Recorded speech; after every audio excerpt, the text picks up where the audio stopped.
어쩔 때는 삶이 꽉 막혀 있는 듯한 그런 느낌을 받을 때가 있습니다.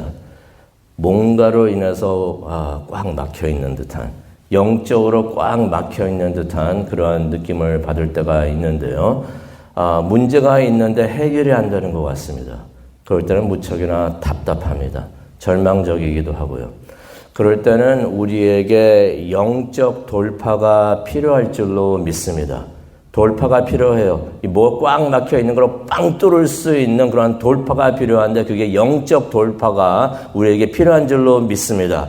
spiritual breakthrough가 필요한데 영적인 돌파, spiritual breakthrough가 우리에게 필요한데 그렇다면 우리가 영적으로 꽉 막혀 있는 것을 어떻게 부수고 돌파를 할 수 있는가? 예수님께서 오늘 말씀을 통해서 우리에게 답을 주십니다. 시간이 없으니까 우리가 마가복음 9장을 다 볼 수가 없어요. 도저히 볼 수가 없는데 오늘 말씀 이전에 무슨 일이 있었는가? 예수님께서 변화산에 제자들을 데리고 가서 3명의 제자를 데리고 가서 영광을 보여주십니다. 베드로와 야고보와 요한이 되겠죠. 근데 이제 예수님과 그 3명의 제자들이 변화산에서 이제 돌아와 보니 나머지 제자들입니다. 12에서 3명이 빠지니까 몇 명이 남아 있었을까요? 9명이죠. 9명의 제자들이 많은 사람들에게 둘러싸여가지고 서로 논쟁을 하고 있었다라는 말씀이 14절에 나옵니다. 사람들이 제자들하고 같이 논쟁을 하고 있었는데 이 사람들이 예수님을 보자마자 예수님에게 막 달려옵니다. 논쟁을 하고 있었는데 이 논쟁의 답을 예수님께서 주실 것이라고 생각을 했기 때문에 예수님에게 막 달려온 것입니다. 근데 그들은 무엇 때문에 제자들과 다투면서 논쟁을 하고 있었는가? 한 아버지가 귀신 들린 아들을 제자들에게 데리고 왔습니다. 제자들에게 데리고 와가지고 고쳐달라고 했던 것이에요. 그런데 제자들이 고치지를 못했던 것입니다. 예수님께서 왜 이리 소란이냐, 무슨 일이냐라고 물으시니까 그 아버지가 대답을 해주는데요. 그 내용이 17절과 18절에 나옵니다. 아들이 귀신이 들렸는데 이 귀신이 아이를 사로잡으면은 아이가 땅에 맞고 땅에 꼬꾸라지고 입에 거품을 물면서 이를 갈면서 몸이 빳빳하게 굳는다라고서 아버지가 설명을 합니다. 그런데 이 아이를 제자들에게 데리고 왔는데 이 제자들이 당신의 제자들이 고치지를 못하고 있습니다라고 이 아버지가 말을 합니다. 이 말을 들은 예수님께서 무척이나 슬퍼하십니다. 무척이나 슬퍼하시고 안타까워하십니다. 그래서 19절에 이런 말씀을 하시죠. 이 믿음 없는 세대요. 이 믿음 없는 세대요. 내가 언제까지 너희와 함께 있어야 하겠느냐라고서 예수님께서 말씀을 하십니다. 이 제자들이 그 병을 고치지 못했던 것은 예수님이 없어서 못 고친 것이 아니라 그 제자들에게 믿음이 없기 때문에 믿음이 없어서 그랬다고 예수님께서 말씀을 하시는 것입니다. 그러면서 예수님께서 그 아이를 데리고 오라고 하시는데요. 아이를 데리고 오니까 모든 병이 이런 것은 아니지만은 그 아이의 병은 귀신이 들려가지고 생겼던 병이에요. 그 아이를 데리고 오는데 그 아이 안에 있었던 귀신이 예수님을 보자마자 막 난리를 칩니다. 예수님이 있는 곳에 있을 수가 없죠. 하나님은 거룩하신 분인데 귀신이 있을 수가 없습니다. 악령이 있을 수가 없습니다. 그러니까 예수님 근처로 오니까 막 난리를 칩니다. 거기에 있을 수가 없으니까 너무 괴로우니까. 그래가지고 그 아이를 어떻게 이 악령이, 이 귀신이 하냐면은 다시 땅에 쓰러뜨리게 합니다. 그래서 입에 거품을 물게 하고 막 괴로워하면서 뒹굴게 합니다. 그때 예수님께서 아버지에게 모두 다가 아이만을 보고 있었겠죠. 근데 예수님께서는 아버지를 대신 보고 계십니다. 그러면서 21절에 이렇게 질문하십니다. 아이가 이렇게 된 지가 얼마나 되었느냐? 예수님께서 분명히 아셨을 텐데, 모르지는 않으셨을 텐데, 아셨을 텐데 아버지에게 그렇게 물어보십니다. 이게 그 아버지의 마음을 많이 녹이지 않았는가 생각을 해봅니다. 제자들에게 아들을 데리고 왔는데 못 고쳐요. 화가 납니다. 왜 당신들 이거 못 고칩니까? 이 아이를 왜 못 고칩니까? 하면서 제자들에게 따지면서 화를 내면서 그런 마음이 있었었는데 예수님께서 얼마나 되었느냐 하면서 아버지에게 물어보니 그 아버지에게는 이 말이 어떻게 들렸을 것인가? 그동안 많이 힘들었지 하면서 아버지께서 그렇게 따뜻하게 위로해 주시면서 물어보시는 것을 이 아버지가 느꼈을 것입니다. 그래서 그 아버지가 21절에 이렇게 대답을 하죠. 아주 어렸을 때부터입니다. 라고 대답을 합니다. 이 아이의 나이를 우리가 알 수가 없지만은 안다면은 얼마나 몇 해 동안 고생을 했겠구나라는 것을 알 수가 있는데 알 수가 없으니까 얼마나 오랜 시간 힘들었을지는 모르지만은 무척이나 많이 힘들었겠구나 하는 것을 우리가 깨달을 수가 있어요. 어릴 때부터, 아주 어릴 때부터 아이가 이렇게 됐습니다라고 말을 하는 거 보니까 오랜 시간 많이 힘들었겠구나 하는 것을 깨닫게 됩니다. 아버지가 이 오랜 시간 동안 아들의 병을 고치려고 안 해본 일이 있었겠습니까? 그동안 소망도 많이 가져보고 이번에는 되겠지 하면서 소망을 가져보고 고쳐보려고 했는데 그때마다 실망도 했고 그러니 얼마나 오랜 기간 동안 소망도 가져보고 실망도 많이 했었을 것입니까?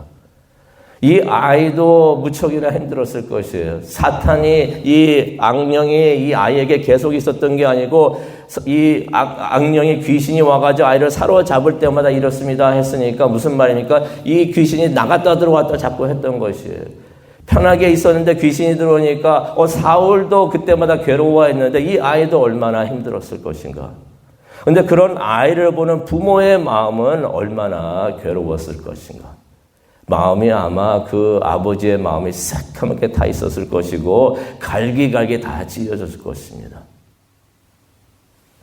그래도 이 아버지 다시 소망을 가지고 예수님께서 병을 고치신다고 하니까 이전과 다른 사람이 와가지고 하나님의 말씀을 전하고 능력을 베푸신다고 하니까 다시 소망을 가지고 예수님을 찾아왔던 것입니다. 그래서 그동안 많이 실망을 하면서 절망도 하면서 힘들었지만은 22절에 이런 말을 합니다. 당신이 무엇이든 하실 수가 있다면은 우리를 불쌍히 여기시고 도와주시옵소서. 저는 여기서 우리라는 단어가 마음에 많이 와닿습니다. 아버지도 많이 힘들고 가슴 아프고 힘들었겠지만은 아들도 힘들어하는 것을 봤기 때문에 아들도 너무나 힘들면서 쓰러져가지고 거품을 물고 이를 갈면서 뒹굴뒹굴 구는 것이 얼마나 힘들었을까. 이 아이도 그동안 많이 힘들었고 우리도 많이 힘들었는데 우리를 불쌍히 여기시고 도와주시옵소서.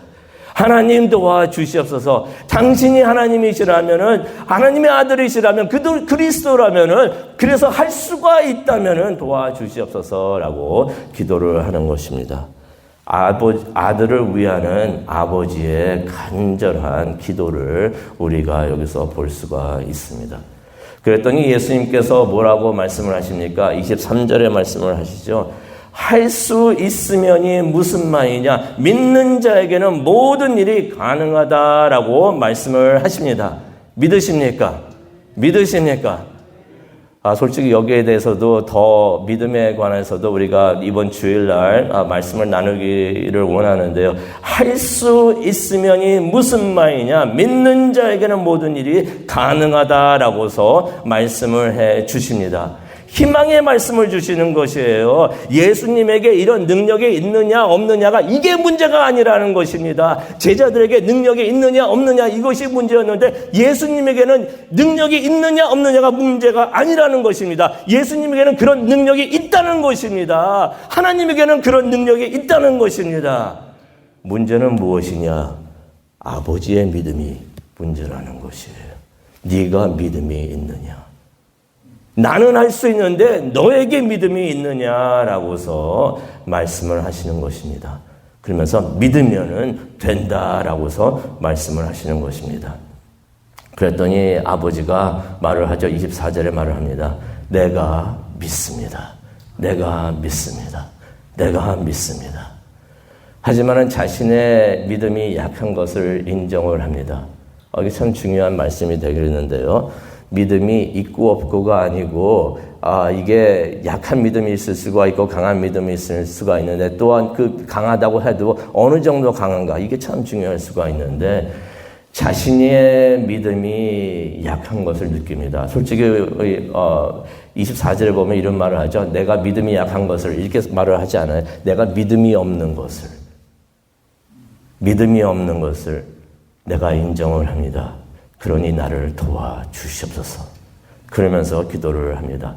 그날 예수님께서 아이의 병을 완전히 고쳐주시는데요. 그냥 잠시 고쳐주신 게 아니라 완전히 고쳐주십니다. 25절을 보니까 귀신에게 명령을 하시는데요. 예수님께서 이 아이에게서 나오고 다시는 들어가지 말라 하셨습니다. 이 귀신이 아이에게 다시는 들어가지 못한 것을 믿습니다. 완전히 병을 낫게 된 것이에요. 그런데 나중에 제자들이 사람들이 있을 때는 창피하니까 물어보고 예수님과 함께 이제 조용히 있을 때 물어봅니다. 왜 자신들은 귀신을 쫓아내지 못했는지 물어봅니다. 그랬더니 예수님께서 29절에 이런 말씀을 하십니다. 이런 일들은 기도로만 할 수 있다라고서 말씀을 하십니다. 이게 참 중요한데요. 이 말씀을 생각하면서 우리가 기도하기를 원하는데요. 이게 무슨 말인가? 제자들이 기도를 하지 않았다는 것이에요. 기도하며 하나님을 의지할 때 이런 일이 일어날 수가 있다라고서 말씀을 하시는데 이것을 못했다는 것입니다. 이 제자들이 이전에는 이 일을 했었어요. 나가가지고 하나님 말씀 전파하면서 병 고치는 일도 했었고 귀신을 쫓는 일을 했었습니다. 왜 그렇게 했었습니까? 예수님께서 그런 권능을 주셨잖아요. 주셨으니까 나가서 했습니다. 근데 그때는 나가서 하면서 이거 처음 해보니까 이거 도와주셔야 됩니다 하면서 기도하는 마음으로 그것을 했을 텐데 이번에 했을 때는 어떤 마음으로 했었겠는가? 기도를 하지 않았다고 하니 무슨 말입니까? 이전에 내가 이거 했었으니까 이거 내가 할 수 있는 일입니다 라고 생각을 하면서 그냥 했다는 것입니다. 하나님을 의지하지 않았던 것이에요. 하나님 도와주시옵소서. 그런 기도를 하지 않았다는 것입니다. 기도는 무엇인가? 우리가 다시 한번 생각하기를 원하는데요. 하나님, 이거 내가 못하니까 하나님이 해 주시옵소서. 하나님 도와주시옵소서. 이것이 기도가 되는 줄로 믿습니다. 우리가 기도를 하지 않을 때는 어떤 마음이 있는 것입니까? 하나님 이거 내가 할 수가 있습니다. 하나님까지 나서지 않아도 됩니다. 이거 내가 할 수 있습니다. 라고 생각을 할 때는 우리가 기도를 하지 않습니다. 제자들이 그래서 기도하지 않고 이것을 하려고 했던 것을 우리가 알 수가 있습니다. 원본을 보게 되면요. 원본도 여러 사본이 있지만은 29절에 예수님께서 이 일은 기도로만 가능하다라고 말씀하셨는데요. 다른 사본을 보게 되면은 어떤 말씀이 기록이 되어 있냐면은 이 일은 기도와 금식으로만 가능하다라는 말씀이 나와 있습니다. 우리 삶에 막혀있는 벽이 있습니까? 뭔가 답답합니까? 이것을 뚫고 싶은데 뚫을 방법이 없습니까? 우리에게 필요한 것은 영적 돌파가 되는 줄로 믿습니다. 영적 돌파가 필요한데 그래서 이것을 빵 뚫어야 되는데 그 빵 뚫을 수 있는 영적 돌파는 무엇인가? 그것이 기도가 되는 줄로 믿습니다. 기도만이 될 수 있는 줄로 믿습니다. 근데 그 기도를 힘있게 도울 수 있는 것이 금식이 되는 줄로 믿습니다. 우리에게 영적 돌파가 필요한데 이것을 기도와 금식으로 뚫는 우리 모두가 되기를 원합니다. 이것을 위해서 기도하는 이 아침 되기를 원하고 성령님께서 우리와 함께 하실 줄로 믿습니다. 기도하시겠습니다. 사랑과 은혜가 충만하시는 하나님 아버지 감사합니다. 오늘 이 아침 하나님 앞에 나옵니다. 우리 삶에 있어서 뭔가 꽉 막힌 것이 있습니까? 그것을 뚫을 수 있는 영적 돌파를 우리에게 주시옵소서. 그것이 무엇이든지 간에 아버지 우리가 영적으로 돌파할 수 있는 힘을 주시옵소서. 그것을 다른 것이 아니라 기도로 할 수 있게 하여 주시옵시고 금식하면서 기도 기도할 때 우리의 기도가 더욱 강하여지고 그러한 막힌 것을 뚫을 수가 있는 줄로 믿습니다. 금식하면서 기도하는 우리에게 함께하여 주시고 성령이며 함께하여 주시고 영적 돌파를 주시옵소서. 이것을 위해서 기도하기를 원합니다. 이 자리에 함께하여 주시고 인도하여 주시옵소서. 이 모든 말씀 예수님의 이름으로 기도합니다.